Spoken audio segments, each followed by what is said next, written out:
Hello, everyone. I'm Lana Zach. I want to take you now to FEMA headquarters in Washington, where President Biden is speaking about Hurricane Ida. That have been gathered here since earlier in the week to support the planning efforts and preparedness efforts for Louisiana and Mississippi, as well as any other states that might be impacted by Hurricane Ida. As you know, it did make landfall as a very strong Category 4 hurricane here just a few hours ago, and we are expecting catastrophic impacts from this. I have spoken to both the mayor of New Orleans as well as the governor of Louisiana just a few hours ago, and we have teams embedded with them so we can respond quickly as soon as we know what the impacts are. We should start to see some of those impacts tonight, but we won't have the real picture until tomorrow, and then we can start moving additional resources in. With that, I'll give it to the president. Thank you. Well, folks, you got your hands full, but you've done an incredible job so far in prep for this. You know, Jill and I are just getting back from Dover Air Force Base up in my home state, where we met with the families of 13 fallen heroes in Afghanistan who lost their lives in the service of our country. And while we're praying for the best in Louisiana, let's keep them in our prayers as well. I've just been briefed by the FEMA leadership, and we have real leadership, on Hurricane Ida and the preparations for rescue and response.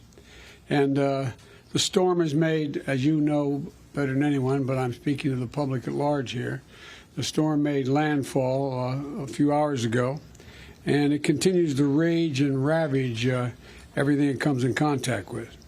And the storm is a life-threatening storm.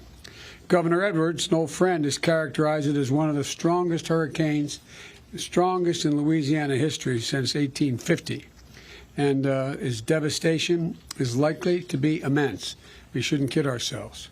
And so the most important thing I can say right now is that everyone should listen to the instructions from local and state officials, just how dangerous this is, and take it seriously. It's not just the coast. It's not just New Orleans.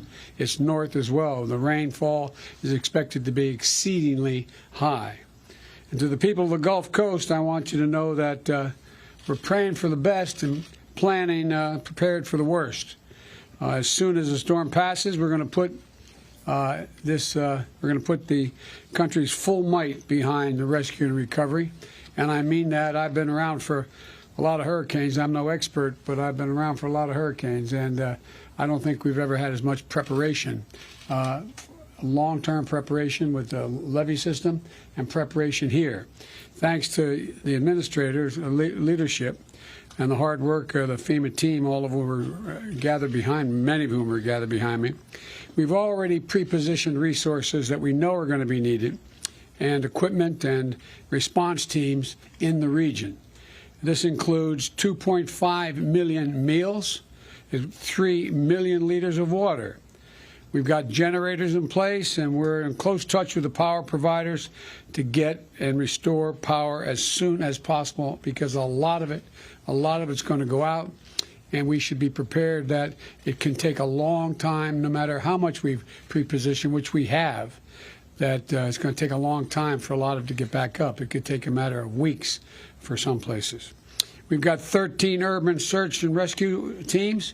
For those of you who aren't familiar with that, these teams make up about 70 people and experts, each of these teams, and they can do real serious recovery work. More than 100 ambulances and emergency medical teams have been activated, and we're working with the Red Cross and local partners to open dozens and dozens of shelters with cots and blankets and meals to support those we need to evacuate. That'll happen mostly northern part of the state and maybe in parts of Mississippi. And I've already signed an emergency declaration for both Louisiana as well as Mississippi. And I want to make sure that we're ready to surge all the response capability that we have to deal with whatever comes next. And a lot's going to be coming. I've been in touch with the governors of Alabama, Mississippi, and Louisiana. And my team at the White House has been in touch with other state, local, and federal officials in the region. And they know there'll be the full resources and support of the federal government. So I want to emphasize again, This is going to be a devastating hurricane, a life-threatening storm. So please, all you folks in Mississippi and in Louisiana, Mississippi, and God knows, maybe even further east, take precautions. Listen, take it seriously, really very seriously. And, you know, the whole of government effort is ready to get to work. I can't think of any time where the federal, state, and local folks have worked together more closely and in advance of an obvious, significant natural disaster. And folks, we're going to be here. We're going to be here to help the Gulf region get back on its feet as quickly as possible, as long as it takes.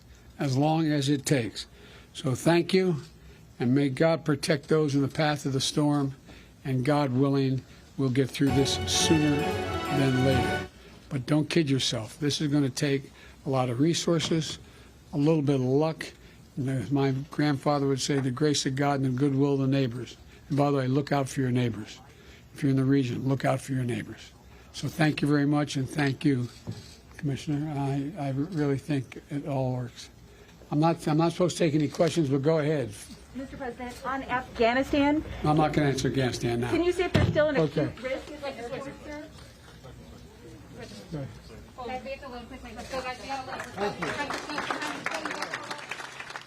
We've been listening to President Biden give an update on Hurricane Ida. This was at FEMA headquarters in Washington. The president called Hurricane Ida a, quote, devastating storm and said that the federal government is standing by to respond in Louisiana.